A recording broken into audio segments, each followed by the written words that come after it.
Di awal saya ingin mengutip ucapan Bang Pacul karena ini sangat relevan sekali. Jangan pernah melawan orang baik. Mati kau pasti akan kalah. Sekarang itu warga Jawa Tengah menyambut laporan dari IPW dengan demo. Tangkap, habisi, bangsat. Kita tahu sama-sama IPW sedang menjadi sorotan sekarang karena melaporkan Ganjar Pranowo. Coba kita lihat nih warga Jateng demo Bang Jateng.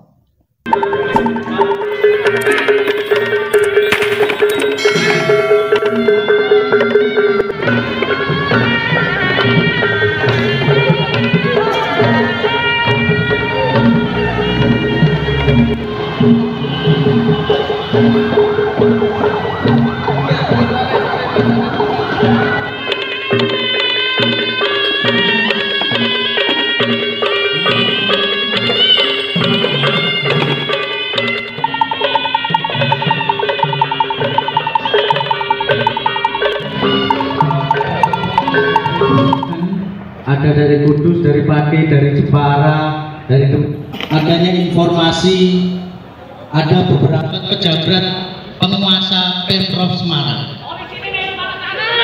Nah, di internal sendiri justru tidak ada banyak para pejabat provinsi, tapi setidak-tidaknya karena ini ada dengan bagaimana pelayanan masyarakat, bagaimana kegiatan polisi untuk pejabat-pejabat yang lain, betul ya?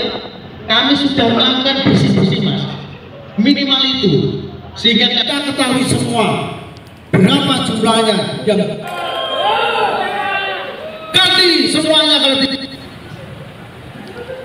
kita aja untuk beri kepada pejabat korup. Kenapa? Bangsat semua kalian tidak melihat anak turun kalian yang pada kelaparan selama ini. CSR dengan mudahnya kamu kasihkan kepada pejabat dengan selembar proposal dan selembar surat. Betapa sulitnya kita mencari anggaran untuk mendirikan internet gratis di setiap daerah. Coba kalian ke Purwodadi, coba kalian ke Kebumen, coba kalian ke Blora. Kita dengan Bang Jateng sebagai warga masyarakat Jawa Tengah, kita bangga dengan Bang Jateng. Tapi pada kenyataannya Bang Jateng ini adalah ladang korupsi bagi pejabat, di mana CSR tidak ada transparansi, di mana pembagian CSR juga tidak jelas arahnya kemana.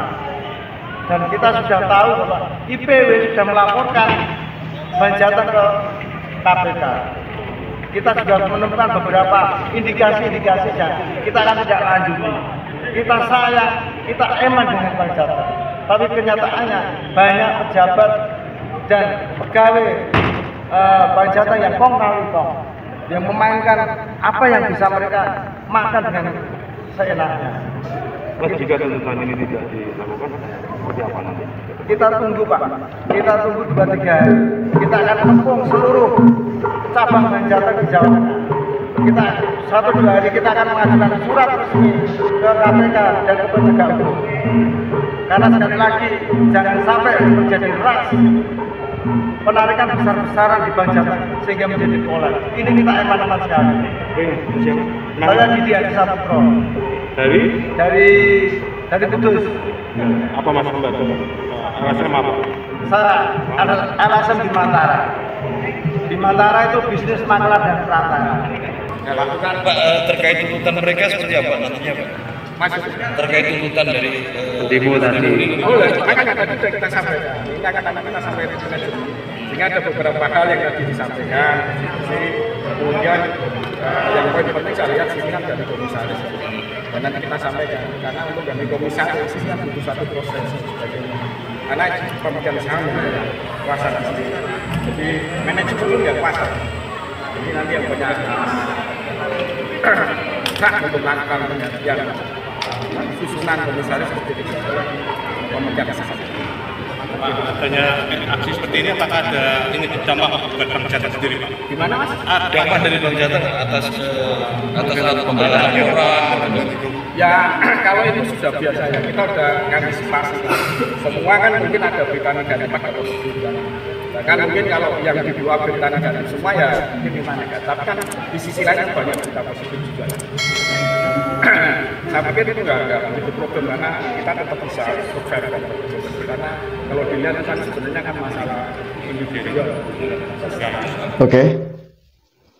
Mereka juga katanya akan melaporkan ke KPK. Terus mau bagaimana lagi? Pak Ganjar. Mas Anies.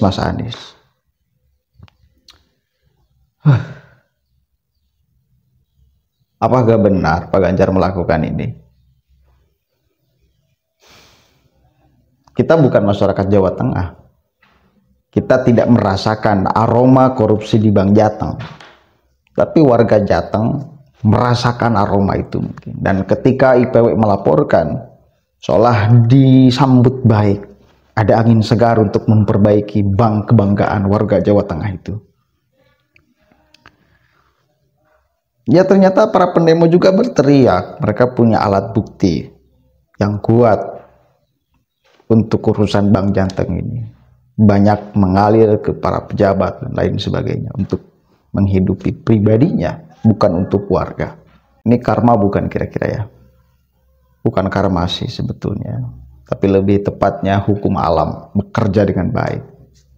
Menghukum orang yang dengan sombongnya menggelanggang di atas tanah milik Allah, seolah dirinya paling baik, seolah dirinya paling suci. Ketika dibongkar oleh masyarakat, borok juga. Jangan pernah melawan orang baik. Mati kau pasti akan kalah. Itu kuncinya di sana.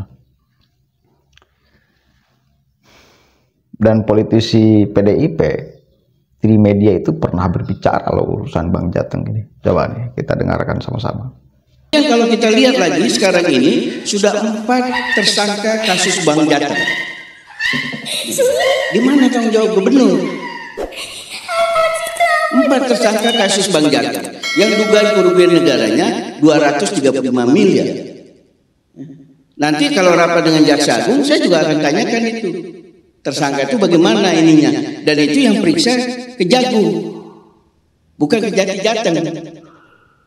Langsung diambil alih oleh Kejagung. Nah itu yang kita harus lihat. Soal-soal seperti itulah yang harus kita sampaikan. Saya berharap kita ini jangan salah mencari pemimpin. Kita jangan salah mencari pemimpin. Kita pilih pemimpin yang rekam jejaknya bisa kita ketahui. Oke, jelas ya. Kita sepakat siapapun aja yang melakukan tindakan korupsi harus disikat habis. Jangan biarkan orang yang korupsi melenggang apalagi berkuasa. Salah satu kerusakan di Republik ini kita sepakat sama-sama, dan kemudian semua dari Capres ini kan berkomitmen untuk menghabisi korupsi. Bila dirinya yang korupsi, habisi pula. Bila dirinya yang korupsi, habisi pula. Nah, kita akan lihat hari-hari ke depan apakah memang terbukti Pak Ganjar melakukan korupsi atau bagaimana ya. Ini belum sah secara hukum dia korupsi loh ya. Baru dugaan, baru terendus sepertinya, kayaknya, dan seperti apa. Yang bisa membuktikan dia korupsi atau tidak ya lembaga hukum. Nanti hari-hari ke depan kita akan saksikan bagaimana lembaga hukum KPK ini bisa bekerja menyelidiki persoalan ini sehingga titik terangnya bisa kelihatan apakah Pak Ganjar melakukan korupsi atau tidak. Begitu ya, meskipun Pak Ganjar yang membantah. Kita tidak pernah ya pasti membantah, nggak mungkin ngaku kan, maling teriak maling. Selesai dengan bila yang maling ngaku maling gitu loh. Tapi yang mudah-mudahan ucapan Pak Ganjar itu benar. Assalamualaikum warahmatullahi wabarakatuh.